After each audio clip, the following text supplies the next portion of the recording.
Welcome to the Tech Egg. Don't get scrambled. Enjoy the video. In this video, I will show you how to replace your Audi Q3 battery. First, gather your tools, including a 10 mm wrench and a terminal cleaner. Always ensure your vehicle is completely off and the parking brake is set for safety. Remember to wear safety glasses and gloves to protect yourself from any potential battery acid. These simple precautions make the process much smoother and safer for everyone involved.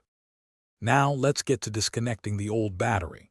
Your Audi Q3 battery is usually found under the hood, but some models might have it in the trunk. Once located, use your 10 mm wrench to disconnect the negative terminal first. This is a crucial safety step.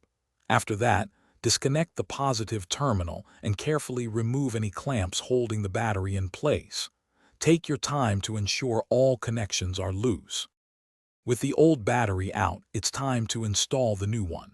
Before placing the new battery, clean the battery tray and terminals to ensure a good connection.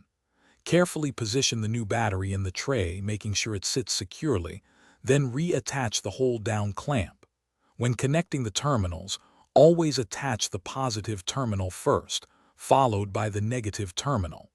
This order helps prevent electrical shorts. You're almost done. For the final steps, double-check all your connections to make sure they are tight and secure. Then, start your Audi Q3 to confirm that the new battery is functioning properly. Some Audi models may require you to reset certain electronic systems, like the windows or steering angle sensor, after a battery replacement. Consult your owner's manual for specific instructions if needed. Thanks for watching. Consider subscribing if I helped unscramble your problems.